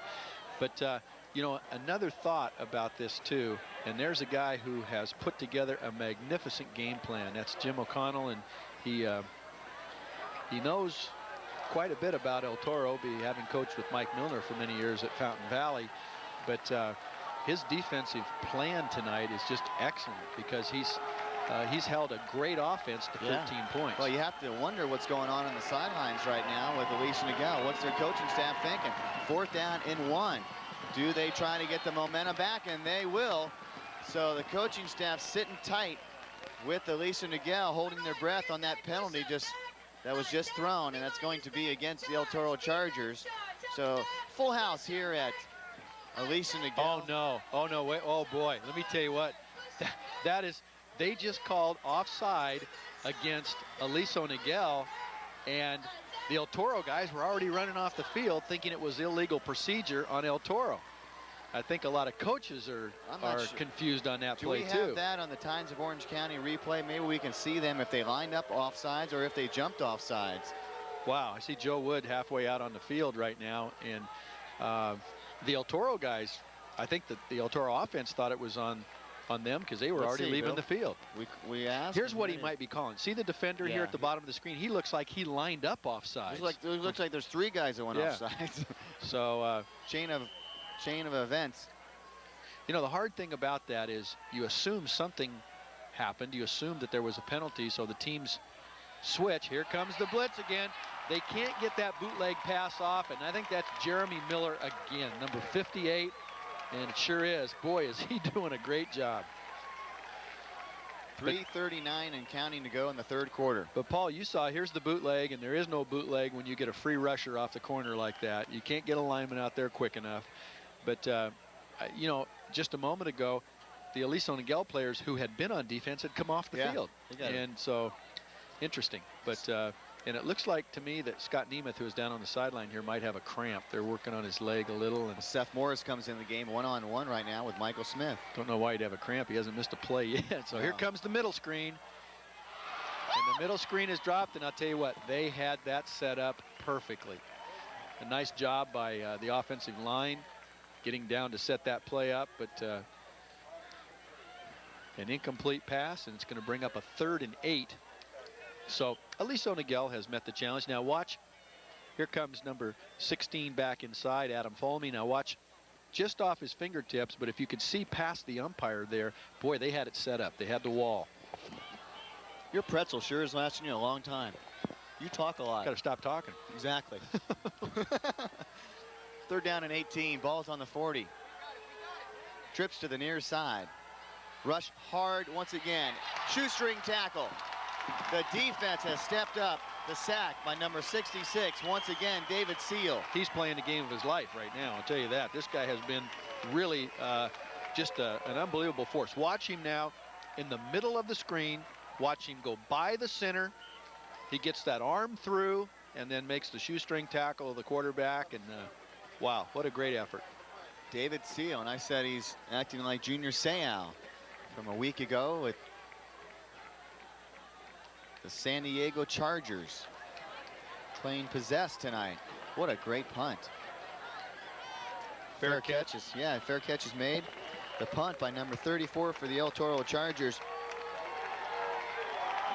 Josh Peltawani with the punt. Boy, the stand's really coming alive here on the Wolverine side. This has been a standoff for most of this 3rd quarter, and I think just the momentum of those 2 interceptions, perhaps if you're Aliso Niguel right now, maybe you try and get it done on the ground a little bit. You've been so successful with that, but right at this moment, you don't have Scott Nemeth. 1st down and 10, 2:21 to go in the 3rd quarter. Wes Thomas, hands off. This portion of the game of the week is being brought to you by the Karate Institute of America. If you mention that you heard this ad on the game of the week, you will receive 1 month free when you sign up. When you sign up for the Karate Institute of America, and that's a beginner special. Give them a call today at 581-9040, especially you people in the Lake Forest area. Richard King, Karate Institute of America, 581-9040, a free month if you mention that you've heard this ad on the game of the week. Okay, let me tell you what Aliso Niguel is doing right now. This is Nick Gerasimu doing the same job that Scott Nemeth did before. You take Wyatt Hayden, you put him at the fullback position, you put Gerasimu back at tailback, and you just keep running. They keep running over there behind Brett Nelson and number 54, Ryan Herbon. Number 79 is doing a good job in there. And again, that's Wes Freed. That's just an outstanding offensive line. Got Rich Lewis at tight end. Excuse me, not Rich at tight end. You got Corey Chandler at tight end, who's still limping a little bit on that ankle from 2 weeks ago, but doing a great job of blocking. Inside a minute and a half to go in the 3rd quarter, 27-13. Flag on the play, Gerasimo. You're going to get a hold across in there. the 50. That came from the umpire, and when the umpire throws that flag in, that is almost always a holding call. Well, Bill, once again here at Aliso Niguel, they have treated us right. Steve Bird also That's what it is. Been really doing a good job with all the media here at Aliso Niguel, and they also do something special. Once again, Bobby interviewed Steve Bird a couple weeks ago, but they are raffling off a Ford Mustang, a vintage Ford Mustang. I won't read that all to you, but that's where you can get tickets, and it's a beautiful car. We showed it to you a couple weeks ago, and if you want to buy raffle tickets, that's where you get them. And then also Ruth Kent, founder of the Wolverine Snack Bar. We'd like to thank her. And also Amsterdam Coffee, 2 locations in Laguna Niguel and Dana Point. Ruth Kent has done a wonderful job here. And if the Wolverines make it to the playoffs, which I think they will, and scheduling works out, we might find ourselves back here for the 3rd time this year. Next week, though, we'll have to tell you again where we're going to be. Chapman University hosting Chico State. First down and 20. Here comes Steino off the corner, and Gerasimu with the counter play. Another nice job of blocking. That time, number 32 Wyatt Hayden out in front. If we were to, thought more about this, I don't think that the third quarter. We probably would have thought there would have been a lot more scoring here in the third quarter, but there has been no scoring. All the scoring so far happened in the first half. I think there's two pretty evenly matched football teams, really. It has settled down into a defensive matchup right now. Mashburn lines up on the near side. Nick Singleton, top of your screen. Gersimo taking the duties right now as Nemeth is taking a breath, a well-deserved breath. He has been suffering from cramps, or probably just a little tired after being both sides of the ball. There's a timeout on the field. When you put in that much effort and you're playing every down, if you've had them, I'm sure, as a wrestler, those cramps are just unbelievable. It's we have 7.8 seconds left in this third quarter, a 27-13 lead for the Wolverines. And the injured player on the field, we can't quite pick out the number yet, but I'm sure Bobby will find out what's going on. We'd like to thank Lapes Athletic Team Sales. It's that time of year again, and yes, of course, it's football season. If you'd like to get some custom Douglas shoulder pads or any type of athletic equipment, even if you are a softball player on Tuesday nights, out in a league, male or female, you need some extra athletic equipment, cleats or whatever, give Athletic Team Sales a call or just buzz on by. They are in the Laguna Hills Business Park. You can give them a call at 380-4149. That again is Lapes Athletic Team Sales. And Bill and I will be selecting the Ballpark Pizza Team Athletes of the Week at the end of tonight's game. Ballpark Pizza Team has 4 different locations throughout South Orange County. And again, we want to thank Jim Petkin up at Rancho Santa Margarita for working with us on the Ballpark Pizza Team Athletes of the Week. I have to make mention too, Bobby Stout works tremendously hard as this player is limping off. Richard Pena right now, we hope he's okay. Looks like he's starting to walk a little That's better. a lot better than it was. Yep. I started to say Bobby works tremendously hard each and every week on the Athlete of the Week award, getting that set, and also the Attitude and Motion award. So if you thank anybody, you don't have to thank me. You can thank Bobby for working so hard on that. The quarter winds down and winds out. That is the end of the third quarter. The score is the same as it was at halftime, 27-13. Will El Toro mount a comeback? We'll find out for the final 12 right after this. Start of the fourth quarter, and this is what happened. Watch the pass play. Wes Thomas to Nemeth. Watch Nemeth get rocked right here. The ball pops out. There was a penalty on the play because a lineman was downfield on the screen pass on the inside. Nemeth gets hurt, and then he... It's that cramp again, Yep, I'm he's sure. up. Yep, you can watch whenever you see him straighten his leg out like that. That's just a real sign of maybe the potassium level is kind of abating here. A couple Chiquitas will do him Get that guy a couple bananas and a tomato, and he'll be ready to go. Do you like Dole, Chiquita? What do you like? Me? Yeah. Do you eat bananas? Oh, yeah. Okay. Sure. That was a trick question. That was a very trick question. I had no idea where you were going with that one. First down and 10. Wild. Michael Smith. No catch. Knocked away by Singleton. Singleton Nice with a great play. You know, one-on-one, you can't get any better than that. The number one on number one, but That's it. Beautiful play. That's pretty good. One-on-one. It is one-on-one coverage. And let's stop now. Though. That's enough. Okay.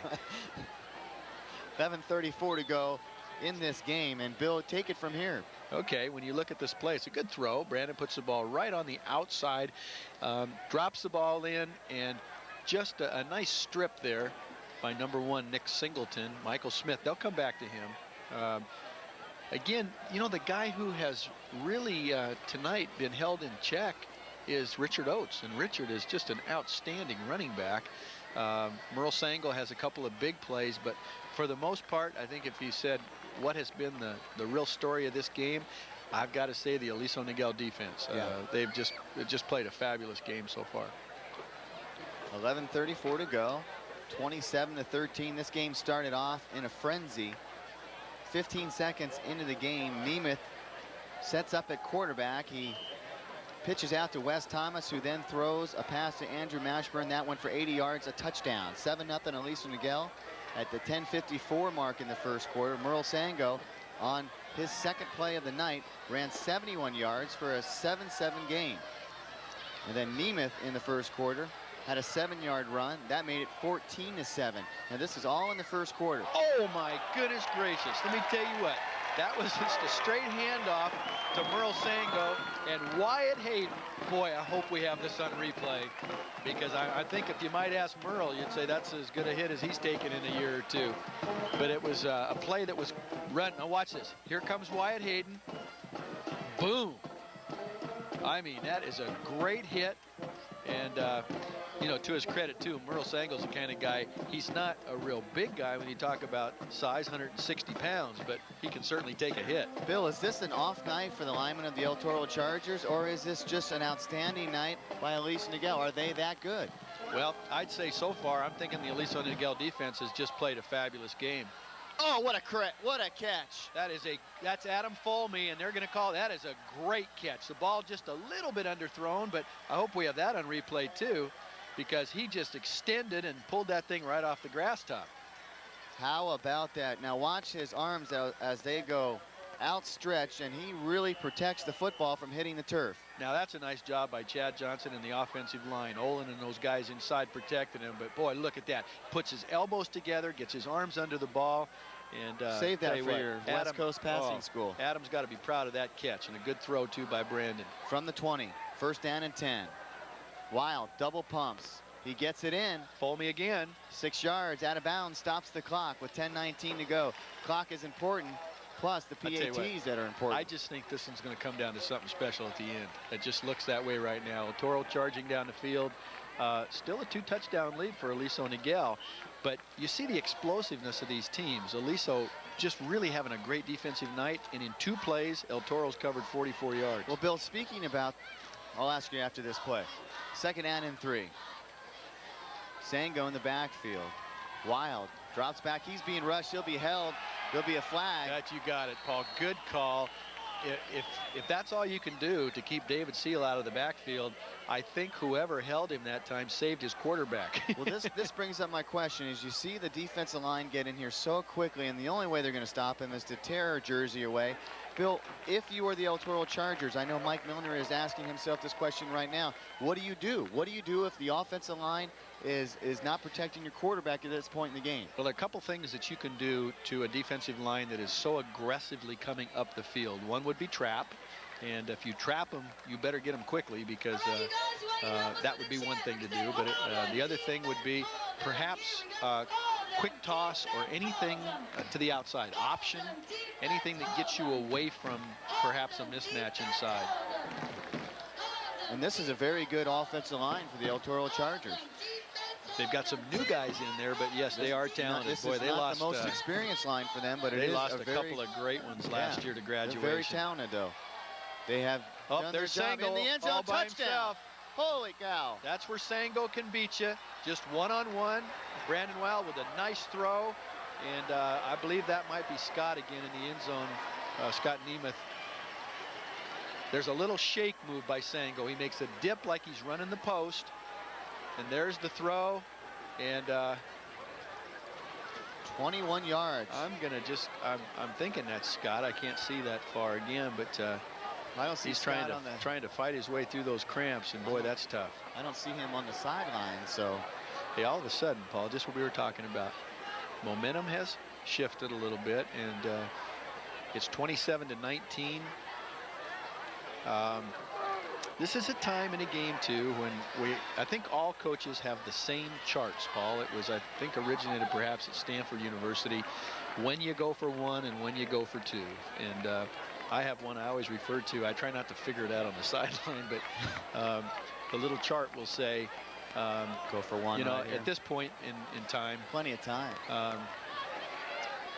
9:45 to go in the game. Nemeth trots off the field. They're going to just go for 1. There's plenty of time, 9:45. So Chad Johnson here with the extra point attempt to make it 27-20. Every time Nemeth has been injured, Joe Wood has been out there. The low snap, the kick, it's up, and it is no good.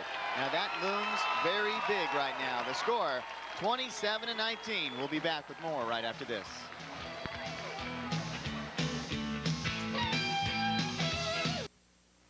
(27-19). We've got a good one for you. It's been good since we started, and it's 27-19, as I say, with 8:50 to go in the game. Aliso Niguel with the lead and with the ball from the 35-yard line. It is 2nd down and 3.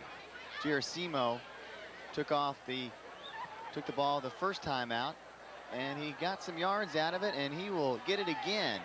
Gersimo trying to pound out and dish out a first down. El Toro playing enthusiastic football. Oh, that's a big stop there on second down. And let's go down to the field. Bobby Stout right behind the 50-yard line, or right in front of the 50-yard line. Thanks, Paul. I wanted to update you on the injury reports. First off, for El Toro High School is number 74, Richard Pina. He's the nose guard for the Chargers.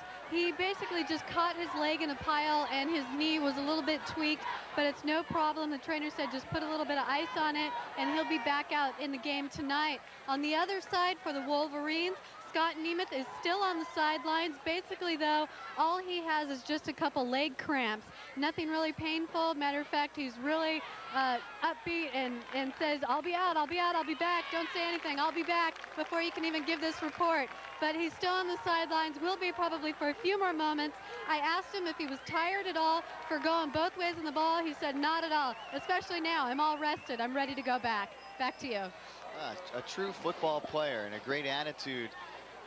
You don't want to miss one down of a game like this. No, this is a game that these kids are going to remember this game for so many more years to come, whether you win it or you lose it. This was a well-played game on both sides of the ball and a very well-coached game as well. There's the trap play, but beating the trap block, I want to see who made that tackle, because it was, let's see. He's down on the ground, but it's number 57, or excuse me, number 52 for El Toro, and that's Jason Hardy. He beat the trap block, made the tackle, and right now Aliso Niguel trying to run the clock a little bit, giving the ball to Gersimo on those powers and traps. And boy, I tell you, you certainly do have to give credit for those guys up front. We talked about some of them.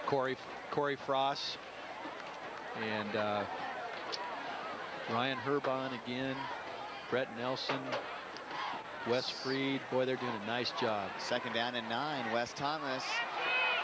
Hefty catches the ball, and Hefty down. There's going to be a face mask also. We'll check back with that. We're 2 hours into this one. We'll be back right after the station ID.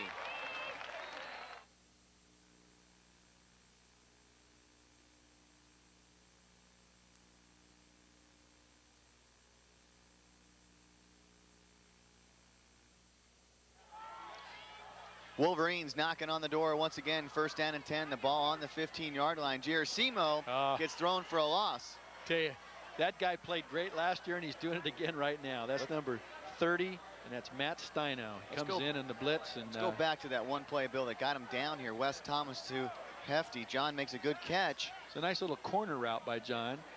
It's really covered well, and watch this. Nice catch and a little face mask. And actually, I thought Brent Chipperfield was in an excellent position there. Nice coverage, but a good catch by John Hefty. The ball now resting at the 18-yard line. And we'll call it 2nd and 13. The way that Chipperfield wrapped his fingers, almost looked like he bent them back as he twists up on the face mask. Down to the 15-yard line, so they'll get him back to the line of scrimmage. Steinow again. This is how important the point after attempts, the missed point after attempts loom, because it is 27-19. If El Toro got the ball back and scored right now and got a 2-point conversion, they tie it.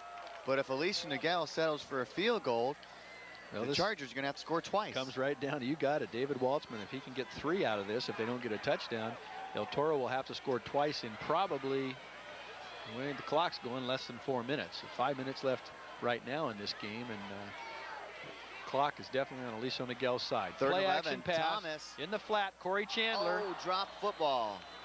So they're going to be forced to try a field goal, and it will be about, we'll wait till they get set up. It'll be a 32-yarder from where he's going to put it down. How do you know that? Well, see, what you do is you take a lot of math. You know what? It is going to be 32. How do I?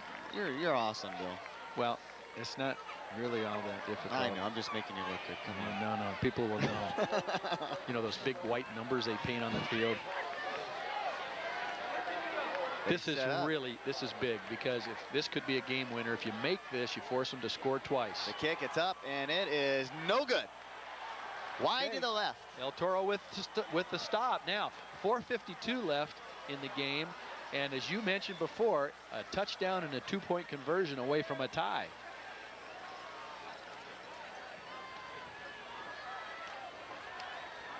Want to thank all the people here at Aliso Niguel for working with us this week on the Game of the Week, making special arrangements for us to be here. We really appreciate that. It helps the telecast. It really does. It makes the game look better, makes the kids look better. First down and 10 from the 16. Could this be the drive? There's Sango. Did he run out of room?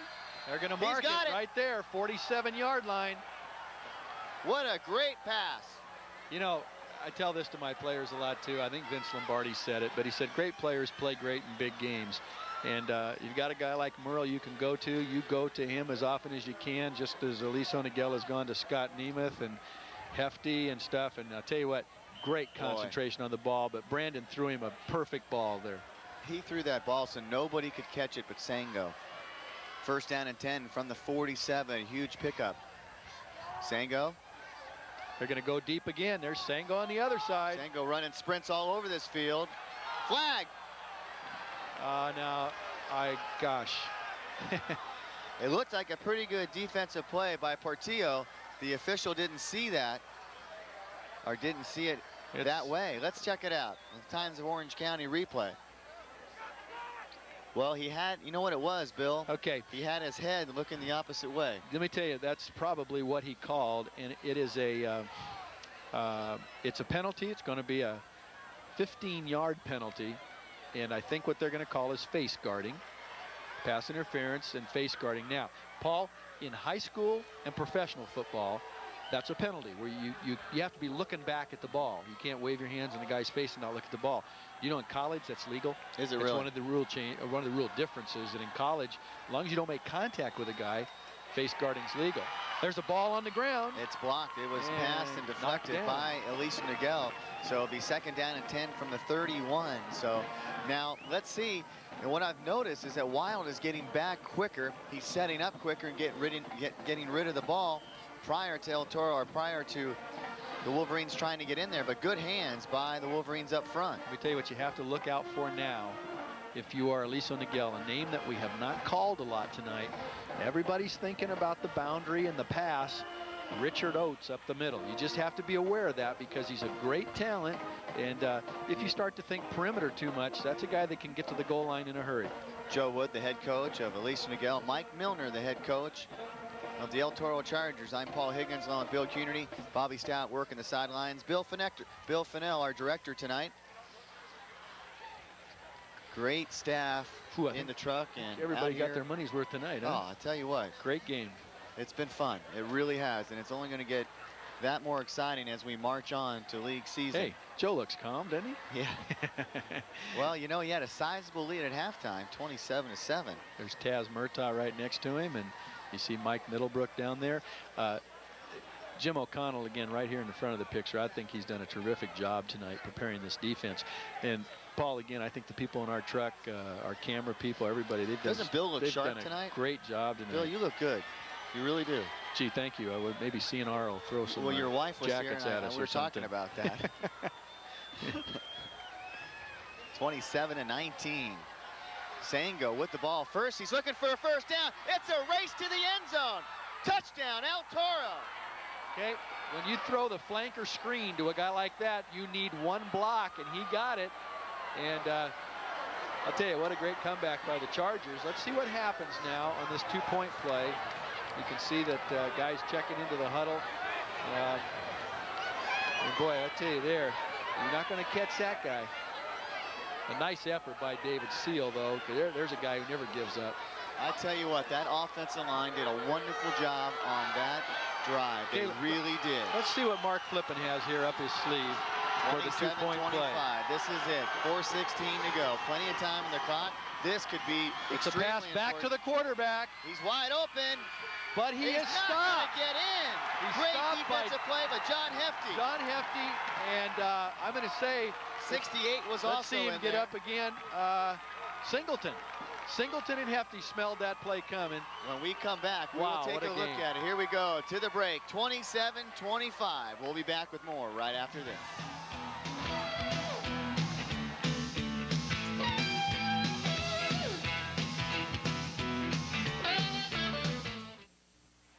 Oh, this is exciting. This is definitely exciting.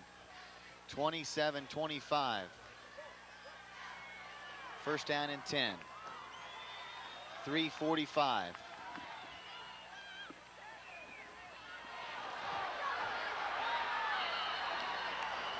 Ball started off on the 23-yard line. It was first down and 10. 3:34 to go in this game.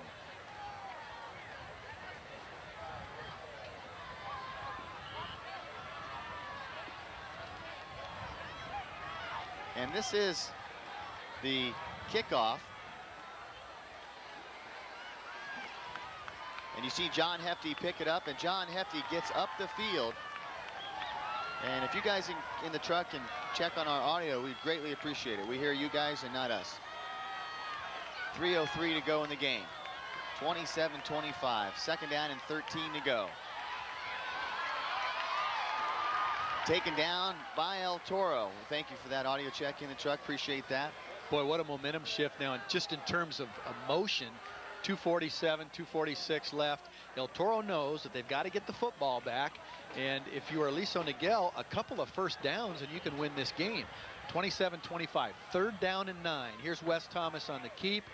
And you can see right at the end of that play, number 36 for El Toro, Tyler Miles, with a nice tackle, and it's we'll call it 3rd and 9. So you might look in the direction of Mashburn or Hefty on this play, but you've got to get this first down or else you give it back to El Toro, and they're in a 2-deep zone. Here Wes comes Thomas on the keep. He's going to keep it, as Bill suggested, up to the 29-yard line. That burns time off the clock, and that will not help because it's 4th down. Are they going to call, pardon me? You bet El Toro will call timeout right now because it's going to be 4th down. Yeah, we'll call it 4th and about 5. They're going to, Aliso will have to punt. And here he comes on the quarterback. A safe play. Really. A safe play, Bill. You don't hand it off. You keep it. He's carrying the ball with his outside hand. And he tried to get up. He had to get across the 30 up to the 34 for a first down. This has been a good one. Holy cow, it's been fun. Yep, this is high school football at its very finest. Two great coaching staffs, two great teams. I'm looking around the stands here. We have a guy tonight seeing his first high school football game. That's right. His name is Cole Douglas Smith. He's the son of Doug and Debbie Smith. Doug, 15-year player for the Rams, 8-time All-Pro. He's the offensive line coach at USC. And Cole, the younger brother now of Jessica and Jenna Smith, and they're up here in the stands, and he's all of 6 weeks old, and he's seeing a heck of a game. Yeah. I think I saw him, he was sleeping. Was he sleeping? Yeah. I saw him, and he was winking at you, Bill. Yep. He says, I want to be a gaucho. He's a cute little guy. He looks just like Doug. And well, Bill, it boils down to this. Michael Smith. 1:57 to go in the game. Michael Smith with the football. He's trying to get some good field position for the Chargers. So the Chargers not march, they run out onto the field.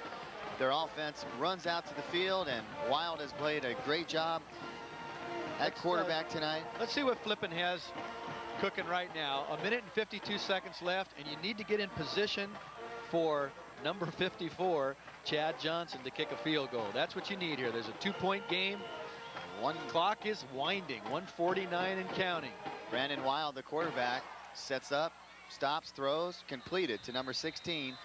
Gets out of bounds, stops the clock. With another catch. And, you know, when you're working your 2-minute offense, which is what this is, there are several ways that you can stop the clock. A first down will stop it momentarily. Of course, out of bounds will stop it. Incomplete pass will stop it. But what you want to do right now is try and work the boundary. That's where the highest percentage is. If you try and work the wide side of the field, there's a chance that you can get tackled in bounds. And but again, the wide side of the field is where Mr. Sango is right now. 2nd and 4. They're going to air this one out. Downfield. Caught! Michael Smith. And that ball is all the way down to the 19-yard line. 1 minute and 35 seconds left. This is well within Chad Johnson's field goal range. And if you're wondering who Chad Johnson is, he'll touch the football at center. Watch this play. Boy, what a good throw. Brandon just rips this thing. I mean, this has to go about 45 yards in the air, and Michael Smith with a great catch. Are we really watching high school football? Isn't this terrific? Is this unbelievable? I tell you what, these athletes are just so spectacular to watch. Michael Smith, what a great game, young man. Plenty of time now. Hey, there's Seal again. David Seal with a play stopper, a drive stopper at the 25, 1:20 to go in the game. Now, as a quarterback in that situation, what you want to do is maybe throw it away, because that sack cost them right there about 8 yards. Down to 110 and counting. And There's he gets another it again. sack, and guess who that might be? This is the David Seal show. In that replay, we just saw Seal come back, and he did another great job of getting to the quarterback. Okay, they've lost 11 yards on 2 snaps. It's third down. 51 seconds and counting. Smith at the top of your screen, and Seal's going to get in there again. This ball in the corner. It's going to be out of bounds. Say he's out of bounds on the catch. Now, fourth down. That's going to bring up 4th down. I really don't think that. Oh, golly, well, Johnson kick it that's this far. a long. That would be about 50 yards. Let's take a look. The official was right there to make the call.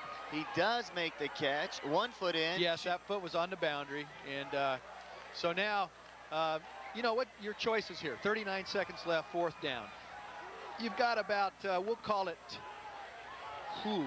that's going to be almost 20 yards for a 1st down. They're going to let Chad Johnson try and give this a shot here, and it's going to be 45-yard field goal. And, Paul, that is within his range. We saw him kick a 54-yarder last year. He's got to be breathing heavy because he's just been snapping the ball. Moves from center to kicker. The kick's blocked! Aliso Niguel will win this game. Now, just let it roll. That's what you do. Okay. Now, I'd sure like to see the replay again because I'd like to see who blocked it. What a fabulous, fabulous end to this football game. Huge game for Aliso Niguel. The fans are going crazy. Look at this place. It is shaking. We are rocking and rolling up here. Really a spectacular game on both sides of the ball. It does not get any better than this.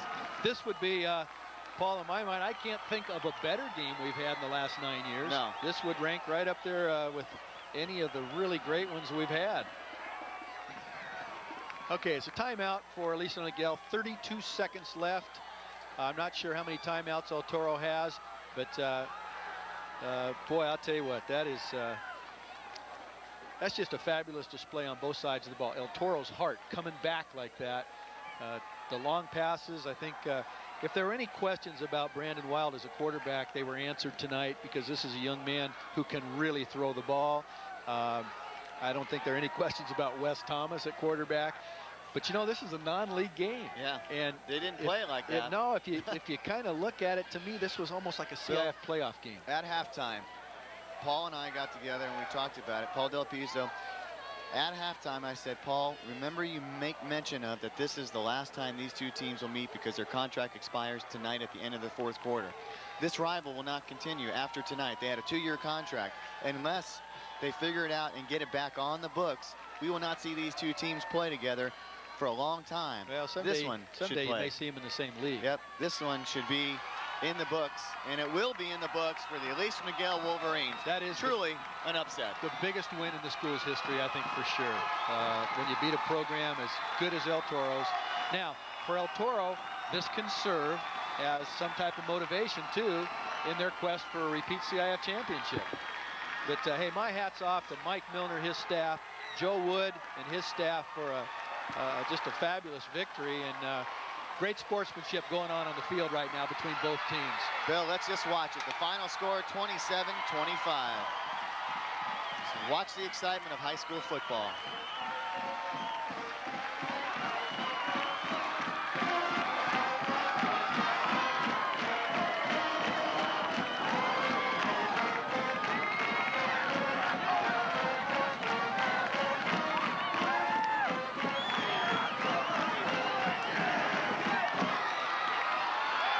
On one side of the field, dejection on the other. Truly high school football at its best. We'll be back with the Attitude in Motion Award and also the Athletes of the Week. The final score, 27-25.